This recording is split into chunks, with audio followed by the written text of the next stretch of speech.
70년대 말, 본격적으로 이제 80년대부터 이 요하 지역에서 요하가 이렇게 좀 이따 제가 사진 보여드릴게요. 요하가 이렇게 그럽니다. 기억자. 이 지역에서 동아시아의 역사 기록이 단 한 글자도 안 기록이 되어 있지 않은 새로운 고대 문명이 발견된 거예요. 지금도 계속 발굴하고 있고, 이 동이족의 문명이라고 인정을 해버리면 중원 문화의 황하 문명 자체가 동이 문화의 반개 문화로 전락합니다.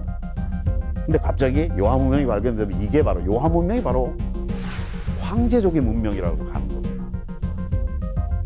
그래야 중국 문명 안으로, 중국의 역사 안으로 요하 문명 전체를 끌어들이는 거예요. 전체가 아까 얘기한 기원전 7000년부터 한 1500년 청동기 시대까지 유적이 아주 밀집되어 있는 지역입니다.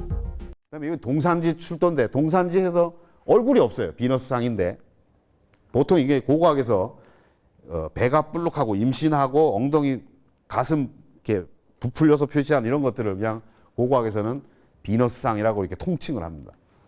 이 동산치에서 출토된 건데 얼굴이 없어요. 그 동산치에서도 다른 그 흙으로 만든 신상이 발견되는 손과 발 모습은 딱 있는데 얼굴이 없어요. 이게 가부좌, 반가부좌를 하고 앉아 있습니다. 그래서 우아량 유적에서 이게 아까 그 사진이고 전시되어 있는 거고, 이게 우아량, 홍산문화 우아량의 일지점 여신묘. 특강하다가 여신묘 그러면은 학생들이 한자를 요새 모르니까 선생님 여신이 신인데 무슨 묘가 다 있어요. 그래. 그 묘지가 아니라 신전입니다. 신전, 사당묘자예요. 사당묘.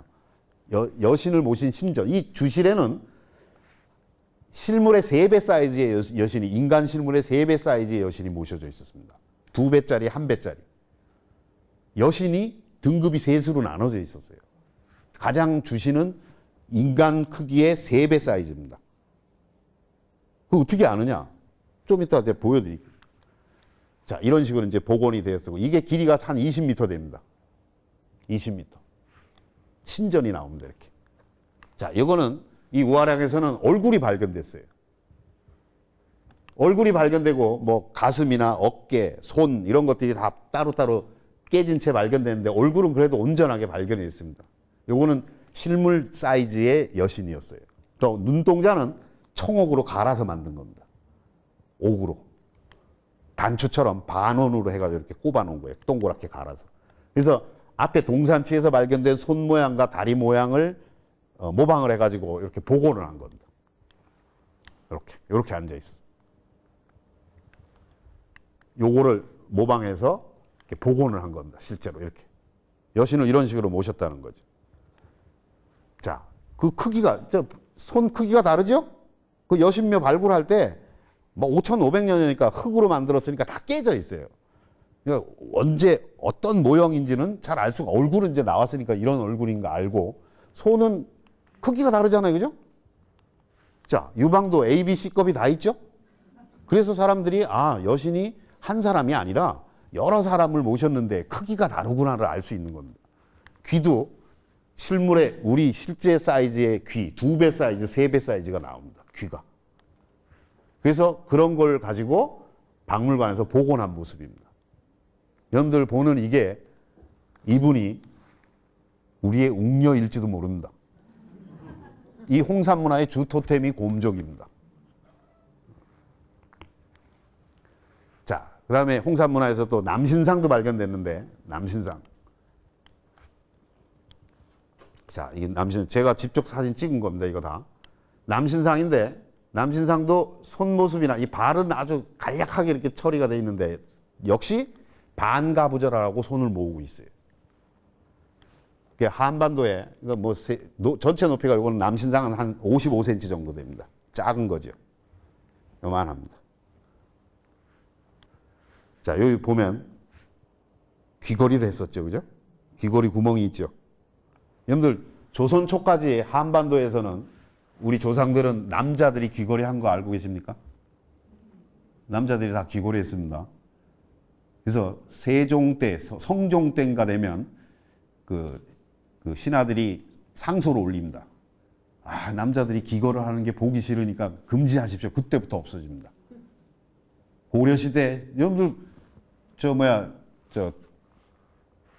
그 신라 그 대릉원에 있는 황남대총이라는 거 남자 여자 다 귀걸이 하죠. 그게 북방족들의 특징입니다. 북방족들은 요나라, 금나라, 그다음에 그 청나라 남자들 다 귀걸이 했습니다. 우리도 했어요. 근데 그게 조선 초부터 조선 한 성종, 세종 요때 금지가 됩니다. 그 전에는 다 했어요. 북방족의 특징이에요. 얘네들도 다 신상에도 구멍을 뚫어놨어요. 옷걸이는 귀걸이는 발견되진 않았지만 구멍을 뚫은 걸 봐서 이것을 봉안했을 때는 귀걸이를 걸었을 거예요. 손발 모습입니다. 발은 아주 심플하게 했지만 여전히 반가부좌를 하고 호흡하는 자세입니다. 명상 자세예요. 여신과 남신 비교한 겁니다. 그러니까 이미 그래서 저는 이제 별도의 논문을 지금 준비하고 있지만은 한국에서 한국 선도의 기원이 홍산문화까지 올라갈 가능성이 얼마든지 있습니다. 신상의 자세가 전부 다 호흡 자세입니다. 자, 거기가 그 남신상 발굴된 자리입니다. 여기가 제가 직접 그 현장에 갔다 온 겁니다. 그러니까 남신상에 대해서 이제 뭐 여러 가지 샤만킹이다, 신상이다, 뭐 일반인이다 하는 여러 가지 설이 있는데 보통은 많은 사람들이 신상으로 보고 있습니다. 홍산에서 최초로 나온 옥인상인데 옥으로 만든 사람상은 요거밖에 없어요. 근데 재밌는 거는 요 제3의 눈이 표현되어 있죠. 여기를 깎아놨습니다. 그러니까 호흡 자세에다가 명상 자세에다가 제3의 눈까지 인식을 하고 있었으면 우리가 흔히 얘기하는 선도의 기원과 연결될 가능성이 있다는 거예요. 그 다음에 홍산에서 나오는 삼신상입니다. 도서 삼신상이라는데 흙으로 구워서 만든 건데 지금 잘 안 보이지만 여기 세 사람입니다. 세 사람이 서로 껴안고 있어요. 이렇게. 이게 삼신 할머니의 원형적인 조형일지 모릅니다. 우린 삼신 할머니를 할머니라고 그러고 한 사람으로 생각하는데 만주족이나 이런 데는 전부 세 여신입니다. 북방에도 북유럽 신화에도 세 여신입니다. 그러니까 이게 생명을 탄생하는 우리는 삼신 할머니라도 나을 산자서 산신이라고도 하는데 우리는 한 명으로 알고 있지만 그것도 기능적으로 세 신으로 구성되어 있을 가능성이 많습니다. 대부분의 삼신은 이런 식으로 나옵니다. 세 명 보이죠? 세 명으로 되어 있습니다. 크기는 조그만한 건데 발굴된 겁니다. 자, 그 다음에 아까 지금 계속 홍산문화 소개하는 겁니다. 그 13지점입니다. 아까 100m짜리. 이게 지금 제가 2007년, 지금은 여기 펜스를 쳐놔가지고 보호한다고 들어갈 수가 없는데, 이 밑에 자갈돌 깔린 거 봤죠? 이게 하도 크니까 얼마나 크냐면 여러분들 감이 안 올 거예요, 지금. 저 위에 사람 보입니까? 우리 답사갈 때 일행인데, 요게 사람입니다. 동산이죠? 그러니까 이게 돌이 깔려 있으니까 학자들이, 혹시 좀 지나치게 크긴 하지만, 여기도 혹시 적석총이 아닐까 그러고 시구를 한 겁니다. 시구를 하니까 다 돌로 깔려 있는 거예요. 자, 그래서 지금은 이렇게 생겼을 거라고 알려져 있는데 이건 잘못 알려진 거고 제가 자료를 확인해 보니까 이거 시구를 할 때 사진입니다. 원형으로 돼 있습니다. 원형으로 이렇게. 적석총이에요. 근데 이 원형의 가장 밑부분의 원형은 지름이 100m라는 겁니다. 어마어마하죠. 여기에 뭐가 나올지 모릅니다. 아직 발굴 안 했어요. 아직. 어마어마해요. 아까 보신 것처럼 산이죠, 그냥.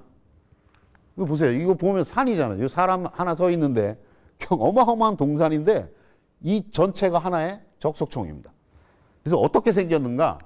제가 다시 그림을 그린 게 이렇게 생겨요. 7층의 원형 피라밋입니다. 원형으로. 여러분들은 피라밋 그러면 이집트의 그 한 면이 매끈하게 되어 있는 그 피라밋만 떠올리는데 이집트 피라밋도 가장 초기의 것들은 전부 계단식입니다. 중앙조 이후에나 평면을 깎아서 뺀질뺀질한 게 나오는 거고 우루도 마찬가지고 세계 최초의 피라밋이 나오는 우루나 이집트 지역의 최초의 것들은 기원전 2500년 그때 거는 전부 다 계단식이에요. 이것도 계단식입니다. 7층. 이 안에 뭐가 나올지 모릅니다. 이렇게 큰 그 묘 안에 이게 묘가 될지 안에 묘장이 있을지 아니면 뭐 재단일지 아직은 몰라요. 발굴 안 했으니까. 자, 여러분들 이게 장군총인데 집 안에 있는 여러분들 여기 가본 사람 많죠? 요새 뭐 고구려 많이 가는데 여기 가보면 앞에 서면요 기가 죽습니다. 무지무지 커요. 근데 그게 30m밖에 안 돼요. 여러분들 이 지금 강당의 저 끝에서 저 끝까지 얼마나 될 것 같아요? 한 30m 되려나 이게? 저 끝까지? 30m는 안 될걸요? 한 25m? 100m면 어마어마한 겁니다. 그거를 5,500년 전에 만들었다는 거예요. 얼마나 많은 사람이 동원됐겠어요. 그거를 통솔할 수 있는 절대 권력이 있었어야 된다는 거예요. 자, 그 장구총이 높이가 12m에 31m입니다. 아까 홍산문화 100m짜리는 높이가 17m에 한 변이 가장 긴 쪽이 100m입니다. 100m. 짧은 쪽은 60m고. 타원형 비슷하게 돼 있어요. 이거는 광개토항 릉을 복원한 겁니다. 그래픽으로. 이것도 피라미드로 되어 있습니다. 계단식 피라미드입니다. 이거는 집안에 있는 환도산성 아래에 있는 고분군인데 고구려의 무덤이 전부 다 이렇게 계단식 피라미드입니다. 수천 기가 남아 있습니다. 여기 말고도 산성화 고분군인데 여기는 칠성산 고분군 해가지고 압록강변에 또 수천 기가 남아 있습니다. 제가 최초로 여기 그 방문했을 때는 여기 다 집이 있어서 이게 다 훼손된 겁니다. 그때 가면 여기 집이 있고 이런 이 기단석으로 쓴 거는 네모나게 다듬어 있거든요. 그런 거 빼가지고 다 뭐 돼지 우리도 짓고 막 그렇게 했었어요. 지금은 다 내보내고 세계문화유산 등재하면서 다 정리랑 이런 데 지금 사라진 거죠, 다 이거? 이게 다 있던 자리입니다, 이게. 지금도 이렇게 잘 남아 있어요. 이런 계단식 피라미드는 중원 지역에 없습니다. 중원 지역에 없어요. 결국은 시간차가 많이 나지만 고구려에서 부활하는 거죠. 백제로 이어집니다. 자, 이게 백제 적석청이에요. 여러분들 지금 서울 석촌동에 가면 한강변에 석촌동에 가면 이렇게 복원을 해놨습니다. 이 모습과 크기가 홍산문화 적석청이랑 똑같습니다. 이것도 한 변에 한 20m, 30m 됩니다. 돌 속축하는 방법, 크기, 3단으로 쌓은 것까지 홍산문화랑 똑같아요. 근데 시간차가 너무 많이 중간에 비어 있기 때문에 직접적으로 연결하기는 어렵지만 하여간 고구려 사람들이 어느 날 갑자기 아무것도 없는 데에서 적석청을 만들 수 있어요? 피라미드를 만들 수 있어요? 그게 연결되는 거지. 어떤 사람은 그래요.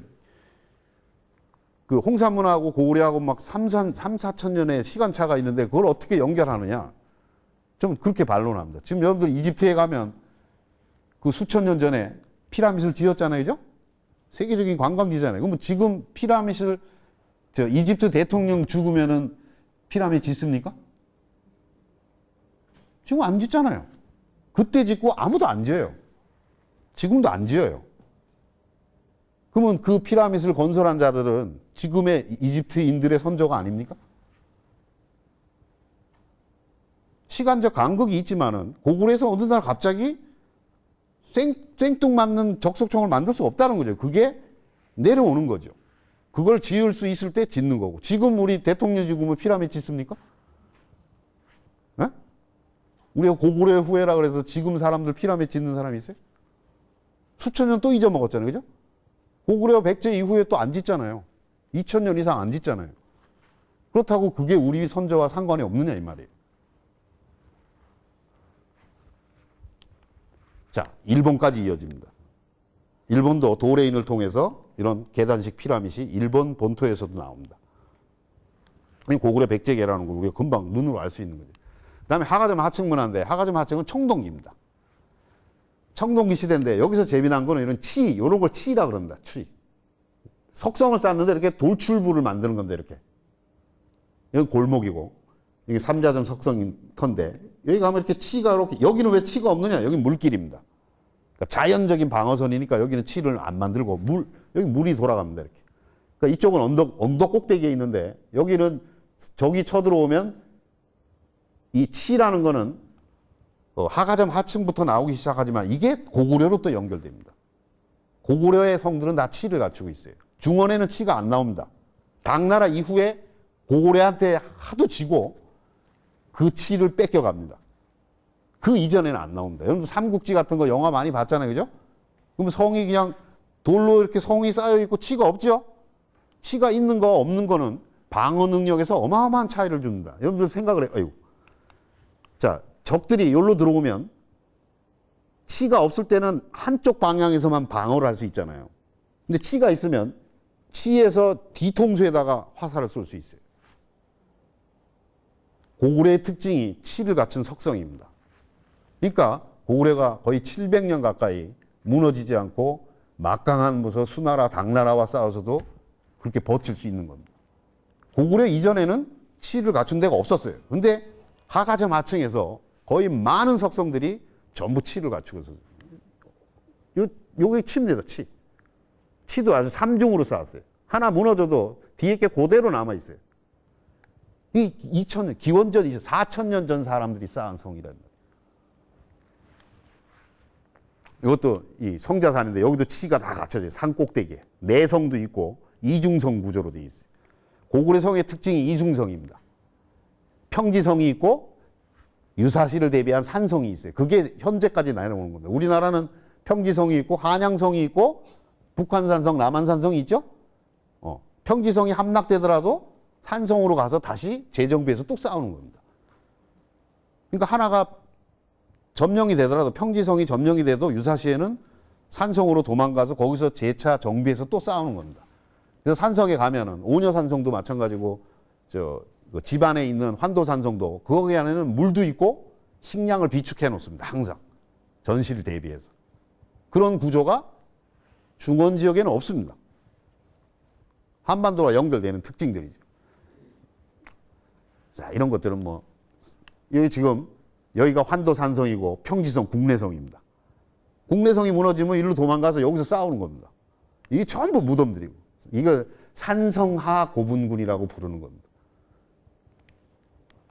자, 이게 국내성 발굴할 때 찍은 사진입니다. 이게 치입니다. 고구려성의 치예요. 이게 쭉 올라가 있는 거죠. 지금 다 무너졌지만. 잘 남아있는 것들이 이런 거, 이거 들여쌓기 한 거죠. 들여쌓기. 1cm씩 안으로 들어가서 쌓습니다. 자, 이거는 백암산성인데 고구려 산성 중에 이런 게 치입니다. 이렇게 불쑥 나와 있어요. 이렇게.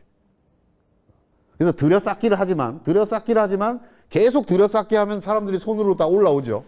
그러니까 어느 정도까지 들여쌓기 하다가 그 다음에 수직으로 촥 변합니다. 그래서 너무너무 견고합니다. 아직도 그대로 남아있잖아요. 이런 거. 자, 그 다음에 하가점 상층 문화에서는 비파형 동검이 나옵니다. 여러분들 아시는 비파형 동검이 여기서만 나옵니다. 요새는 이 산동반도 쪽에서 한두 개가 발견되는데 이거는 뭐 교역품이거나 선물이거나 그럴 거예요. 중원 지역에서 안 나옵니다. 하나도. 우리가 보통은 그래서 많은 사람들이 비파형 동검 문화권을 고조선의 강역으로 보는 사람들이 일반적으로 많습니다. 저도 그렇게 봅니다. 그래서 이 지역에서 지금 이 지도는 내가 굉장히 불만인데 지금도 사회과 부대 이런 걸 쓰는데 이 요서 지역에 한 100개쯤 더 그래야 됩니다. 여기다. 100개쯤. 지금 중심지가 어딘지 모르겠죠? 중심지가 어딘지 몰라요. 대충 뭐 균등하게 분포되어 있는 것처럼 보이잖아요. 여기에 새로 발견된 것들이 100개도 넘습니다. 여기 다 새로 다 그려야 돼요. 자, 이게 중국 동북 지역 요하문명 지역의 청동기 유적지를 점으로 표시한 겁니다. 중국은 하도 땅이 넓으니까 무슨 고고 자료집 이런 것도 성 단위로 따로 나와요. 그러니까 요녕성 거는 요녕성만 표시되어 있고 그래서 내가 포토샵으로 이렇게 오려 붙인 겁니다. 내몽고 거랑 합쳐가지고 이 점 하나가 청동기 유적지입니다. 중심지가 어딘지 보이죠? 청동기 유적이 압도적이잖아요, 여기가. 그거를 좀 더 확대한 겁니다. 이거는 신석기 유적. 신석기 유적도 여기 압도적이죠? 여기가 요하문명 지역입니다. 자, 그래서 중국에서 이제 어떤 이런 것을 발견하고 나서 중국은 아까 얘기한 대로 이거를 요하문명을 그러니까 황제족의 땅으로 끌고 간다 그랬잖아요. 그래서 각종 역사 공정을 시작하는데 제일 먼저 한 게 하상대 단대 공정이에요. 하상주 단대 공정.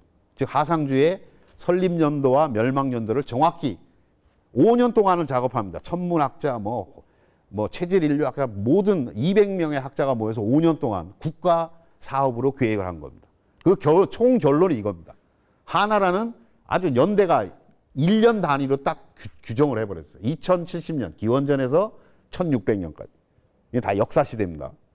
이때부터 역사시대로 다 들어갑니다. 이건 상나라, 주나라 이렇게 해가지고 연대를 이거는 이제 공론이 됩니다. 국가적인 공론화된 거예요. 어느 누구도 여기에 반론이 없습니다. 예전에는 한 20가지 이상의 가설이 있었다 그러는데 학자마다 달랐어요. 근데 지금은 이걸로 완전히 통일됐습니다. 그걸 하기 위해서 하상주 단대 5년 동안에 하상주의 주요 수도 서울을 재발굴합니다. 17개의 유적지를 전부 이런 게 돼서 상성이라든지 하나라, 상나라, 주나라 때의 도시 유적을 완전 재발굴합니다. 17군데를. 돈 많이 들었죠. 탄소 측정 다 다시 하고 해가지고 최종적으로 그 연대를 단대를 한 게 아까 그 처음에 보여준 그 자료입니다. 그 다음에 두 번째는 뭘 했냐? 동북공정. 이건 동북공정은 여러분들 뭐 얘기할 것도 잘 알고 계실 거예요. 하도 들어서. 근데 동북공정은 고구려 역사 빼앗기가 아니다 이 말이에요. 고구려뿐만이 아니라 동북 지역의 모든 역사, 상고사부터를 다 중원으로 끌어들이는 거예요. 그 중에 그냥 고구려 얘기를 했을 뿐이지. 이건 정식으로 끝났습니다. 자, 이거 제가 갖고 있는 책 중에 슬프죠? 예전에 중국에서 고구려 연구 책이 나오면 뭐 고구려 뭐 연구 이렇게 내는데 지금은 앞에 항상 중국이라는 형용사가 붙습니다. 고대 중국 고구려 이렇게. 중국 고구려사. 그죠? 중국 고구려. 고구려사는 지금 중국에서는 중국사로 다 편입이 되어 있습니다. 우린 동북공정이 이제 끝났으니까 그냥 조용하죠? 이미 다 이렇게 편입이 되어 있어. 책이 이렇게 나옵니다. 중국 고구려사. 논문 쓸 때도 항상 고구려 앞에는 형용사 구가 하나 붙는데 뭐가 붙냐면 동북의 지방정권 고구려 이렇게 나옵니다. 수나라, 당나라와 고구려가 전쟁한 거를 전쟁이라고 표현하면 안 된다 그럽니다. 그래서 전쟁이라고 안 써요. 왜? 전쟁은 국가와 국가가 싸우는 게 전쟁이지 지방정권이 중앙정부에 대는 거는 내란이다 이게. 전쟁이란 표현을 안 씁니다. 그게 다 반영된 거예요. 뭐 우리가 항의해도 결론은 저렇게 가는 거예요. 자, 그 다음에 중화문명 탐험 공정을 합니다. 2014년에서 15년에 작년 말에 끝났는데 거의 이건 10년 동안 했습니다. 자, 이거는 뭐냐 하면 각종 고고 발굴들을 삼황오제 시대와 연결시키는 겁니다. 중국에서 신화 시절이라고 하는 삼황오제의 신화 구조를 지금 요한문명이나 이런 발견된 거를 연결시키는 작업입니다. 그래서 중화문명의 근원을 탐험한다. 탐구한다는 공정이에요. 작년에 끝났습니다. 야, 1단계, 2단계, 3단계 거쳐서 15년에 끝났어요. 자, 여기에서 이 하상주 단대 공정을 끝나면서 작년 12월에 도사 유적에 대한 학술 대회를 했어요. 북경에서. 도사 유적이 뭐냐면 하상주 이전에 여러분들 요순우탕 알죠? 요임금. 도사 유적이 바로 요임금의 수도라는 거예요. 역사에 기록되어 있는 요임금의 수도가 평양으로 기록되어 있는데 그 평양이 실제로 도사 유적에 발굴됐다는 거예요. 문자도 발견됩니다. 그래서 요임금 시대가 요순우탕 그러잖아요. 그죠? 요임금 시대가 이제 신화 시대가 아니라 요임금 시대부터 역사 시대로 끌어들입니다. 작년에 말에 발굴된 거예요. 여기는 홍동도 나오고 보이죠? 요나라 요임금 요나라가 아닙니다. 요임금 요순우탕은 전설 시대로만 알던 요임금의 왕성인 평양이다 이게 도사유적이. 시기는 기원전 2500년에서 기원전 1900년까지. 전기 중기 후기의 왕성이 발견됐습니다. 몇 가지 그 위치가 어디냐면 여기입니다. 인분. 서안 옆이죠.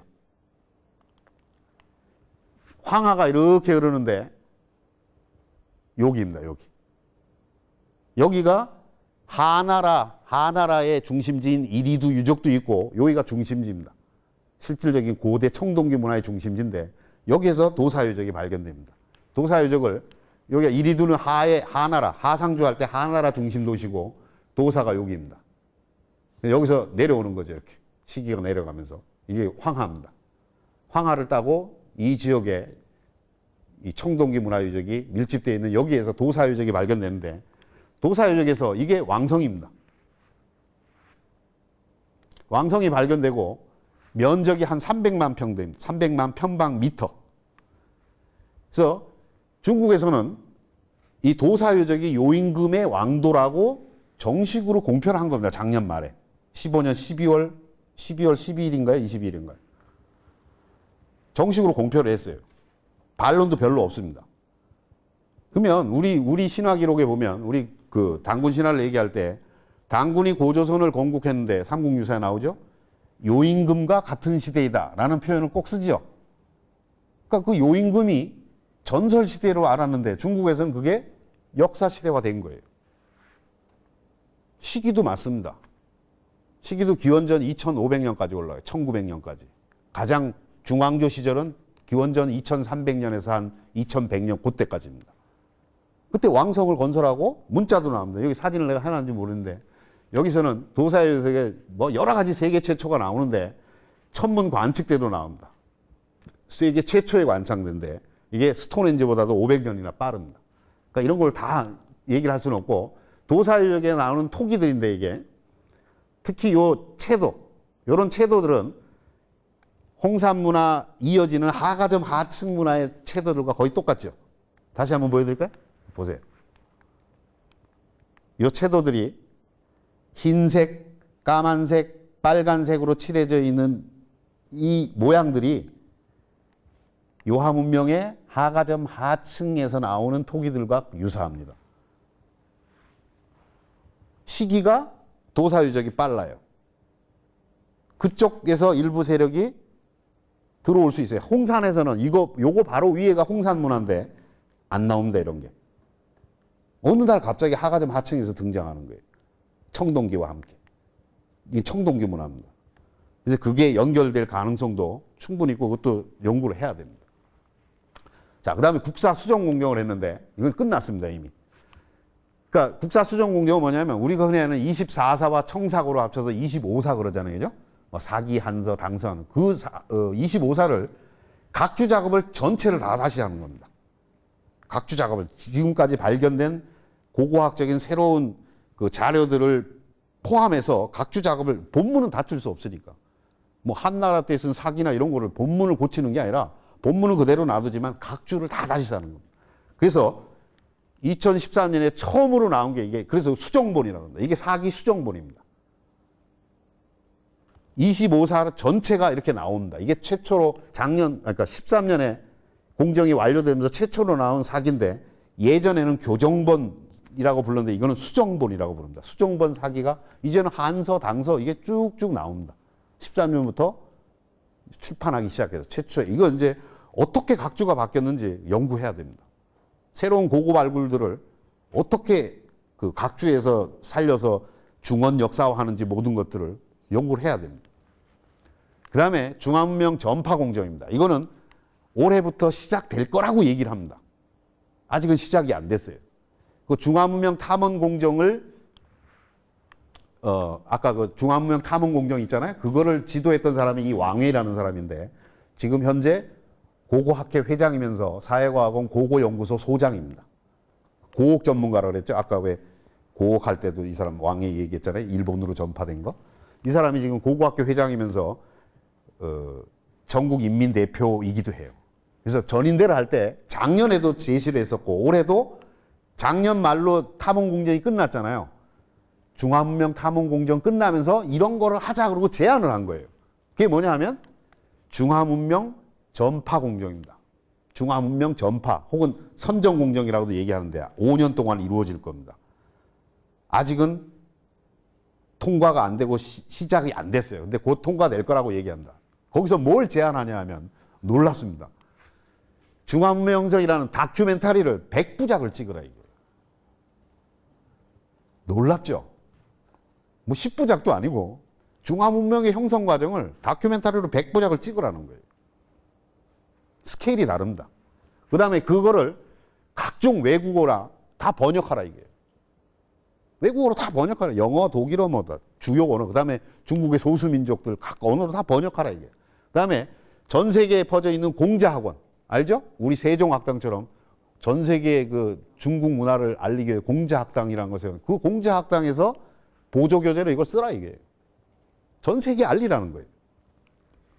그 다음에 두 번째는 100권의 시리즈 책을 내라 이게.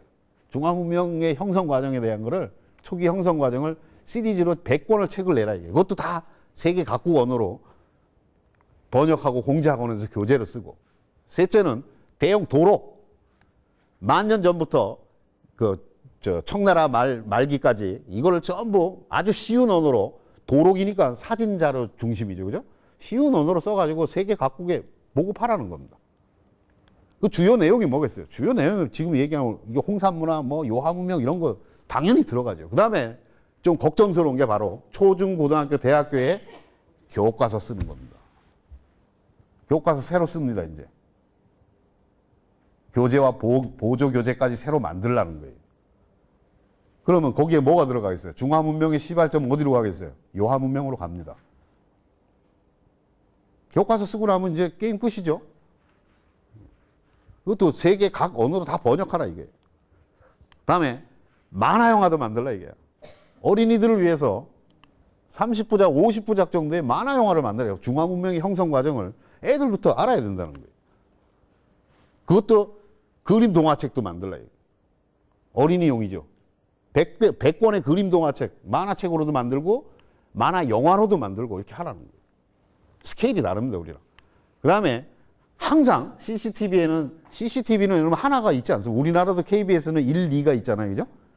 중국은 CCTV가 1부터 13까지인가 있습니다. CC 1, 2, 3, 4 해가지고 13채널까지 있어요. 그게 다 분화되어 있어요. 뭐 영화만, 하루 종일 영화만 하는데, 하루 종일 스포츠만 하는데, 뭐 이게 분화가 돼 있더란 말이에요. 그래서 일반 방송인 채널 4, 9, 10 이거를 중화민족 특집, 문명 특집을 해서 새로운 뭔가 발견되면 거기서 항상 강의를 하라는 거예요. 알려줘라 이게 국민들한테. 방송에서. 우리나라가 중앙인민 라디오 방송이면 우리나라 KBS 라디오입니다. 그러니까 라디오와 주요 그 방송에서 새로운 고고 발굴들이 나오면 그걸 즉각 소개하라 이게. 그다음에 중국에서 인류학자들이 쓴 그 중화문명 형성 과정에 대한 유명한 책들을 다 번역하라 이게. 각종 언어로 번역해서 세계에다 판매하라 이게. 중화문명의 풍부한 각종 홈페이지도 개설하라. 그 다음에는 순회전.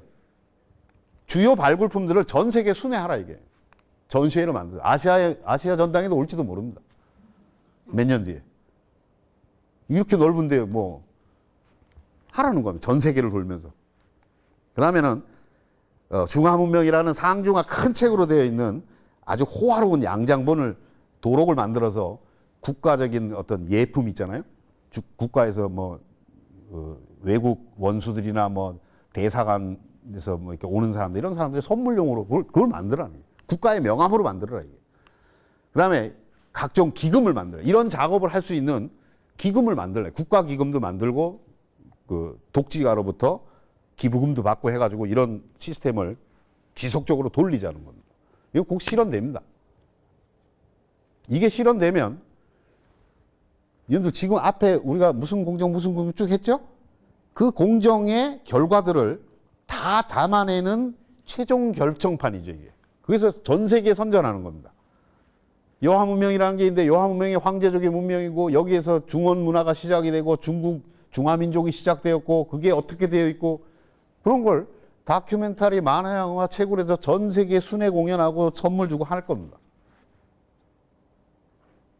그게 무슨 뭐 일반 학자가 제안한 게 아니라 고고학교 회장이자 고고연구소 소장인 왕회가 제안한 겁니다. 전인대에서. 자, 그래서 이 초중고등학교, 저는 제일 우려스러운 게 초중고등학교 대학교의 역사 교재, 보조 교재를 새로 쓰라는 이거는 완전히 이제는 그런 논리를 교과서에 반영하는 겁니다. 그러면 늦다는 거죠. 이미 늦어요. 한국 상고사는 하나도 없어지는 겁니다. 그냥 중국 역사의 반개 역사가 되는 겁니다. 자, 그래서 통일적 다민족 국가론과 요하문명, 지금 얘기한 요하문명이 황제족의 기원이고 그게 황제족의 문명이고 하는 것들이 결합되면 어떤 결과를 낳게 되느냐? 중화문명의 시작을 요하문명에서 발원했다고 보기 시작했고 요하 일대의 모든 고대 민족들은 신화적인 황제의 후예로 보기 시작했다. 이건 조선족을 포함합니다. 만주족, 뭐 여진족 할 것이 전부 다 선비족 등등 모두가 황제의 후예라고. 그 다음에 홍산문화의 주도 세력은 요하문명의 꽃이 홍산문화의 주도 세력은 아주 구체적으로 황제 후예 중에 고양시 전욱과 고선시 제곡시가 바로 홍산문화의 주도 세력이다. 그러니까 아주 특정을 합니다. 이제는. 요하 일대의 모든 역사, 요하 일대의 모든 민족의 역사는 중국사라는 겁니다. 그러면 어떻게 되는 겁니까? 고구려사는 이미 다 먹어갔죠? 고조선 이런 것들은 전부 다 중국의 반개 역사가 되는 거예요. 우리 역사가 안 돼요. 상황 이런 데 연구를 안 한다는 거죠. 그래서 이런 중국의 논리가 그대로 우리가 반박 없이 그대로 인정이 된다면 동북 만주 일대에서 주요한 역할을 했던 고대 한국인의 선조들은 전부 황제의 후손이 되는 거고 상고시대의 모든 한국사는 중국사가 되는 겁니다. 지금 굉장히 큰 역사적인 상고사 재편 작업이 중국에서는 일어나고 있는데 자기네 기원지로 바꾼 거 아니에요. 그래서 걔네들은 중국 학자들은 뭐라면 지금 25사 안에는 요하문명에 대해서 한마디도 없다 그랬잖아요. 그래서 황제족을 북경 인근에 있는 그 하남성과 하북성 일대로 다 거기 가면 황제능도 있어요. 황제능도 있고 황제 사당도 만들어놨는데 이게 다 틀렸다는 거예요. 5천년 이 80년대 이전에 수천 년 동안의 중국의 역사학자들이 다 틀렸다는 겁니다. 다 틀렸다는 거예요. 얘네들은 요하문명을 하나도 몰랐기 때문에 그걸 연구할 수 없었고 그들은 어쩔 수 없이 만리장성 안에 있는 하남성, 하북성에다가 황제족의 영역을 비정을 했지만 이게 다 틀렸다는 거예요. 실제 그럴 수 있어요. 우리도 똑같이 해야 됩니다. 우리 역사학자들도 거기에 만주 일대에 그런 요하문명이 있었다는 거 아무도 몰랐잖아요. 80년대 이전까지. 그럼 우리도 새로 고대사를 다 다시 써야지, 우리도 다 다시 써야 됩니다. 아무도 몰랐는데. 그리고 그게 무슨 무덤 하나 발굴된 것도 아니고 하나의 문명이라고 명명이 될 정도의 어마어마한 것들이 다 발굴됐는데 그것이 어떻게 한반도랑 연결되고 제가 몇 가지 얘기를 했잖아요. 치를 갖춘 석성이라든지 뭐 비파양 동검, 빗살무늬 토기 등등 한반도랑 연결되는 그 포인트들이 많이 있다면 그걸 연구를 해야죠. 근데 아직 연구를 안 하고 있다는 거예요. 자, 그래서 아까 얘기했죠. 적석총이나 피라밋 적석총, 빗살무늬 토기, 치를 갖춘 석, 비파양 동검 이런 것들은 중원 지역에서 하나도 안 나옵니다. 요하문명을 상징하는 주요 지표들 중에 이런 많은 것들은 중원 지역에서 하나도 안 나옵니다. 전부 한반도랑 연결되는 거예요. 물론 옥기 문화라든지 이런 것도 중원으로 연결됩니다. 그러니까 그래서 저는 요하문명은 뭐 중국 거다 한국 거다 이런 걸 싸우는 건 의미가 없고 동북아 시원 문명이라고 얘기를 합니다. 동북아 시원 문명이고 일부는 중원으로 당연히 내려가죠. 일부는 한반도로 연결되고 문화 자체가 북방 문화 계통이에요. 그 중에 일부는 중원으로 내려가죠. 당연히. 우리와 연결되는 거를 자, 요하문명은 그럼 여기에서 왜 그렇게 발달된 그런 요하문명이라는 새로운 문명이 발달될 수 있었을까? 여러분들 이게 세계 신석기 문화를 얘기할 때 4대 문화권을 합니다. 거성 문화권, 그러니까 적석총이나 스톤헨지처럼 큰 돌을, 고인돌이라든지 이런 돌을 뭐 이렇게 쌓거나 다듬어서 큰 어떤 기념물을 만들거나 이런 걸 거성 문화권이라고. 채도는 토기에다 그림 그리는 겁니다. 그 다음에 빗살무늬, 세석기. 이 신석기 시대를 대표하는 이런 4대 문화권이 전 세계에서 4개가 동시에 오버랩 되는 곳은 전 세계에서 딱 한 군데밖에 없습니다. 거기가 만주 한반도 일대입니다. 만주 한반도 일대는 이 4가지가 다 나옵니다. 여러분들 인류 역사의 고향이라는 이 중동 지역에도 빗살무늬가 없죠. 다른 건 다 있어도 빗살무늬가 없습니다. 여기. 중원 지역에서는 빗살무늬도 없고 거성 문화도 없고 채도예요. 여기 주로. 근데 여기는 다 있습니다. 한반도로 쭉 이어집니다. 그러니까 모든 신석기 문화가 동으로 가다가 만주 지역에서 다 만나는 겁니다. 세계에서 유일한 데입니다. 만주 한반도 일대가 신석기를 대표하는 4대 문화권이 모두 오버랩 되는 것은 전 세계에 딱 한 군데밖에 없어요. 자, 여러분들 지금 제가 80년대 이후에 요하 지역에서 요하 문명권에서 발견되는 새로운 주요한 유적들, 유물들을 여러분들 소개를 했어요. 그리고 중국이 그걸 황제적으로 끌고 가고 있고 여러 선정 공정을 통해서 전 세계에 알리는 작업을 하기 시작하고 우린 뭘 해야 되느냐. 그러니까 제가 처음에 얘기했지만 고고학 문화를 설정할 필요가 있다. 우리나라에는 이 상고사나 역사 교육하기가 참 어려운 게 신석기 문화 그러면 그냥 유적지별로 되어 있어요. 그러니까 그걸 하나로 뭐 이렇게 문화권을 묶으면은 이게 이 시대에 무슨 문화에서는 토기를 어떤 유형을 썼고 뭐가 어떤 집자리는 어떤 형태고 이런 그림이 그려지는데 저는 요한무명 연구하니까 흑융화 문화 그러면 흑융화 문화 안에는 유적지가 한 20개 이상 됩니다.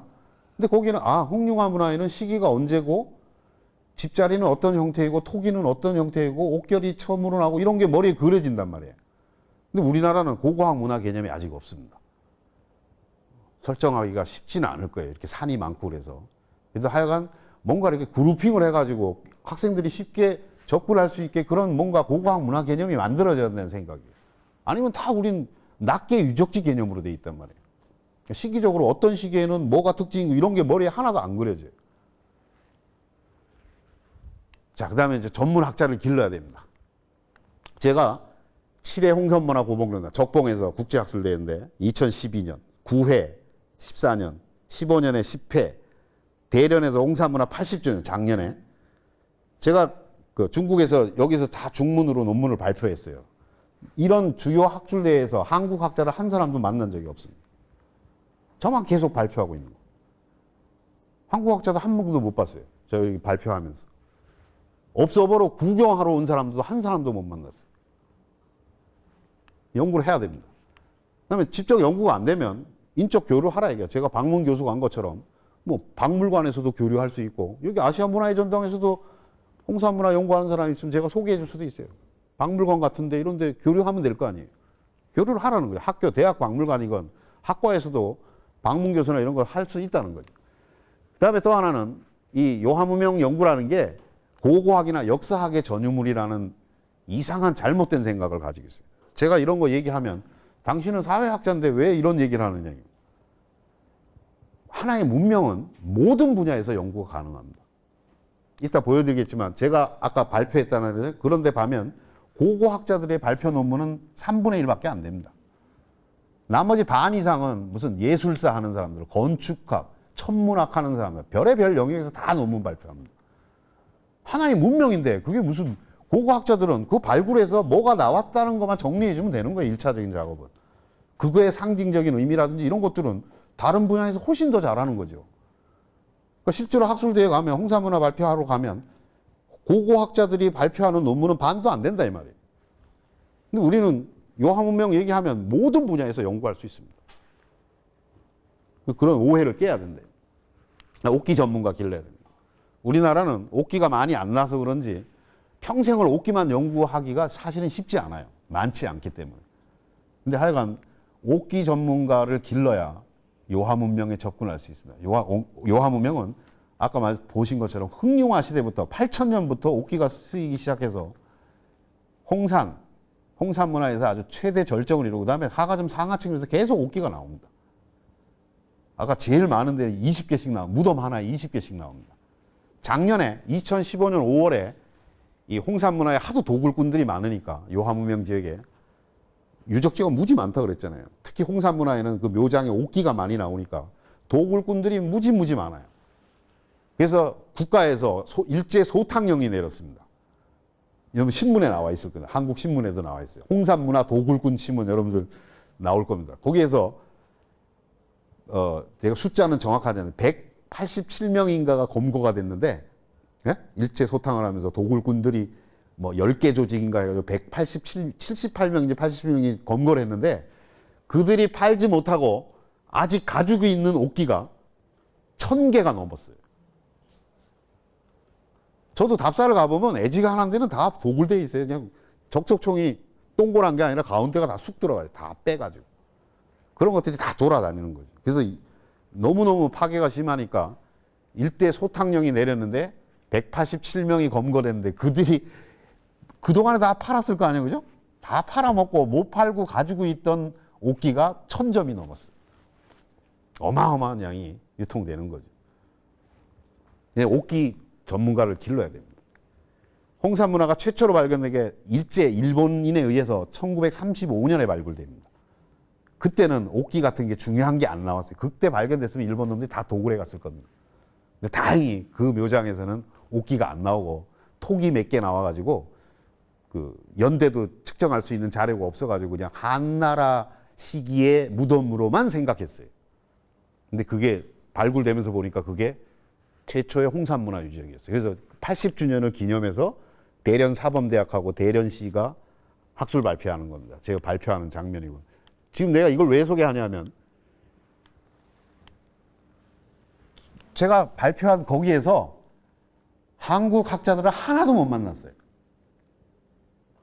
아무도 발표하러 오지 않아요. 연구도 안 하고. 참 답답해요. 그런 거 보면. 자, 그 다음에 이 동북아 역사재단에서 여기 지금 동북아 역사재단에 그 독도 연구실도 있고 하지만 제 개인적인 생각은 거기에 요하문명 홍산문화 연구실을 실 단위로 하나 개설해야 된다는 게 제 개인적인 생각이에요. 거기서 모니터링하는 팀도 만들어야 되고 거기서 모니터링 해가지고 중국에서 지금 어떻게 움직이고 있고 어떤 것을 하고 있고 우리가 어떻게 대응해야 되고 그런 거를 전체적인 밑그림을 그려야 되는데 아무도 안 하고 있어요. 그래서 당군고조선도 이제는 적극적으로 검토해야 된다. 이제 신화가 아닐 가능성이 점점 늘어나고 있다. 왜? 요순 시대가 이제 역사 시대로 들어오기 시작했다는 거예요. 도사유적에서는 그러니까 요임금의 왕도인 평양성이라고 얘기하는 도사유적에서는 문자도 나옵니다. 기원전 2300년, 2200년 그때 문자가 나옵니다. 이미. 그래서 완전히 역사 시대로 끌어안았습니다. 아까 하상주 단등은 하나라부터 역사 시대로 끌어당기는 거였는데 탐험공정하면서 도사유적을 새로 발굴하면서 도사유적에서 문자도 나오고 천문 관측대도 나오고 왕성도 나오고 하니까 이게 요임금의 왕도인 평양성이다. 그리고 역사 시대는 요임금 시대부터 역사 시대로 가는 거예요. 요임금은 나라 이름이 없어요. 그냥 요임금, 순임금은 있지만 그들이 세운 나라 이름이 없잖아요. 우리는 그 요임금과 같은 시기라는 단군이 세운 나라 이름이 있다고. 조선이라 그랬잖아요. 그죠? 그러니까 좀 더 적극적으로 우리가 검토할 필요가 있다. 자, 자, 그 다음에 9번째로는 이 요하문명은 아까 얘기했지만 중국이 독점할 수 있는 게 아닙니다. 그렇다고 한국이 독점할 수 있는 거다는 거. 저는 기존에는 아까 그 중국 고고학의 아버지라는 소병기 선생은 이런 Y자형 문화벨트라는 논의를 제안을 했어요. 이렇게 Y자형. 그래서 중원 지역에서 황하 문명이 꼽히면서 이 요하 문명 지역과 이 Y자 루트를 통해서 이 황하 문명 지역에서 문화가 올라가고 홍산 문화 지역에서 이렇게 내려오면서 이게 교류가 됐다는 거 이제 Y자형 문화벨트라는 걸로 이론을 만들었는데 이걸로 설명하면 한반도하고는 아무 상관이 없는 거예요. 그래서 저는 이런 A자형 문화벨트를 제안을 하는 겁니다. 저거 그 10회 홍산문화 고봉론단에서 발표한 게 이게 요하 문명과 A자형 문화벨트 해가지고 제가 10회 때 발표를 했어요. 그래서 요하 문명에서 일부는 이게 옥결 내려가는 루트입니다. 아까 옥결 얘기했죠. 귀걸이? 귀걸이가 이렇게 하면 이런 데에는 옥결이 없어요. 해안 따라 이렇게 내려갑니다. 이렇게. 한반도로 내려가. 여기 아까 우리나라에서 옥결 나왔던 문암리가 여기입니다. 여기. 고성군 문암리. 안도는 여기고. 그러니까 한반도를 통해서 이렇게 내려가서 일본으로 이어지는 길. 동해안, 중국의 동해안 쪽으로 해서 쭉 베트남까지 이어지는 루트. 그 다음에 이 상해 있는 쪽에서 백길로 한반도 남부나 일본 큐슈나 혼슈까지 이어지는 루트. 이렇게 A자형 문화벨트라는 그 시각을 가지고 요하문명을 봐야 된다는 게 제 생각입니다. 많은 학자들이 제가 10회 홍산문화 고봉론단에서 이 논문을 발표할 때 중국 학자들도 그런 걸 인정을 합니다. 자, 그래서 이제 막바지인데요. 우린 말로는 21세기 동북아 문화 공동체, 동북아 경제 공동체 이런 얘기를 많이 합니다. 근데 우리는 참 어려워요. 어떨 때는 무슨 이 위안부 문제 할 때는 한국과 중국이 붙어가지고 일본 2대1로 싸우다가 막 각계 전투하다가 막 서로가 복잡합니다. 말은 동북아 문화 공동체라는 것을 얘기를 하지만 실제로 실현되기가 너무너무 어려워요. 여러 가지 이해관계가 가까이 있기 때문에 이렇게 이해관계가 역사관계, 갈등관계, 위안부 문제 등등 모든 게 걸려있기 때문에 너무너무 어려운데 우리가 아까 얘기한 것처럼 요하 문명이라는 새로 발견된 그것을 우리가 동북아의 시온 문명으로 인정을 하고 그게 한반도로도 일본으로도 넘어가겠죠. 그죠? 아까 적석종 보셨잖아요. 그러니까 그런 것들을 시원 문명으로 해가지고 우리가 한중일이 공동으로 연구하자는 거예요. 그걸 가지고 우리가 공통의 문화적인 기반을 가지고 있다는 인식을 하면 거기에서부터 우리가 동북아 문화 공동체를 깔기 위한 초석을 만들 수 있지 않느냐. 그래서 우리가 지금의 땅을 기준으로 고대사를 보면 안 됩니다. 옛날에는 다 이동하고 국경이라는 게 없었잖아요. 근데 5천 년 전에 무슨 국경이 있었고 중국이 있었습니까? 한국이 있었어요? 그게 어떻게 한반도랑 연결되는지는 각국에서 연결을 하면 된다는 거죠. 그래서 저는 이 요하문명 지역을 공통의 시원 문명으로 삼아서 동북아 문화 공동체를 위한 근원으로 어떤 기점으로 실마리로 삼을 수 있다는 겁니다. 그렇게 해야 우리가 21세기를 새로운 우리는 21세기가 동북아 시대라는 얘기를 많이 합니다. 실제로 한중일을 합하면 전 세계 물동량의 거의 반입니다. 아시다시피 중국이 점점 커가겠죠? 별일이 없으면 계속 커갑니다. 13억은 장난이 아닙니다. 이건 농담 같은 얘기하면 저희 중국 학생들이랑 술 먹다가 농담하는 게 야, 한국 까불면 13억 인구가 동시에 책상 위에 올라가서 탁 뛰어내리면 지구가 지축이 흔들린다. 너네 북극으로 만든다. 물론 농담이지만 13억이라는 인구는 어마어마한 겁니다. 그들이 한 10년, 20년 후에 GNP 한 10,000불, 15,000불, 20,000불 시대로 가면요. 전 세계 중심이 일로 옮기는 건 시간 문제죠. 저는 그렇게 봅니다. 일본 장난이 아니죠? 한반도 통일되면 이것도 장난 아닙니다. 여러분들 한반도가 땅은 좁아도 실제로 전 세계에서 5천만 명이 넘는 인구를 가지고 있는 나라가 그렇게 몇 나라 안 됩니다. 5천만 명 이상의 인구가 있는 나라가 전 세계에 몇 나라 안 됩니다. 얕볼 나라가 아닙니다. 거기다 인도 크죠? 인도가 12억이라 그러는데 중국은 지금 공식적으로 13억이라 그러는데 중국 사람들 물으면 실제로는 한 15억 된다고 그래요. 등록 하는 자녀 낳기 때문에 막 딸 낳고 그러면 등록을 안 해요. 그래서 뭐 한 1억 정도의 유두리가 있다고 그러니까 농담이고 뭐 확인할 길은 없지만 그런 얘기를 합니다. 어마어마한 거죠. 인도하고 합치면요. 전 세계 인구의 거의 60억에 25억이면 거의 반 가까이 되는 거 아니에요? 그죠? 장난이 아닙니다. 그건 뭐 여러 가지 물동량이나 여러 기준으로 동북아시아가 다시 세계의 어떤 경제, 문화, 정치의 중심으로 다시 태어나는 거는 제가 보기에는 시간 문제라고 봅니다. 거기에 정말 서로 싸우지 않고 뭔가 문화 공동체라는 걸 만들어서 동북아시아가 세계의 어떤 새로운 르네상스를 그걸 저는 동방 르네상스라고 부르는데 서양에만 르네상스가 있을 거 없잖아요. 우리가 삼국이 좀 힘을 합쳐서 새로운 미래의 비전도 만들고, 그죠? 새로운 가치관도 만들고 하는 새로운 동방 르네상스를 시작하기 위한 초석으로도 요하문명 우리가 공통의 시온 문명으로 삼아서 공동 연구를 하는 게 그런 초석을 잡는데도 유리하다는 걸 개인적으로는 생각을 하고 있습니다. 그걸 하는 게 아마 우리 시대의 여러 분야의 지식인들의 임무가 아닐까 그런 생각을 해봅니다. 고맙습니다.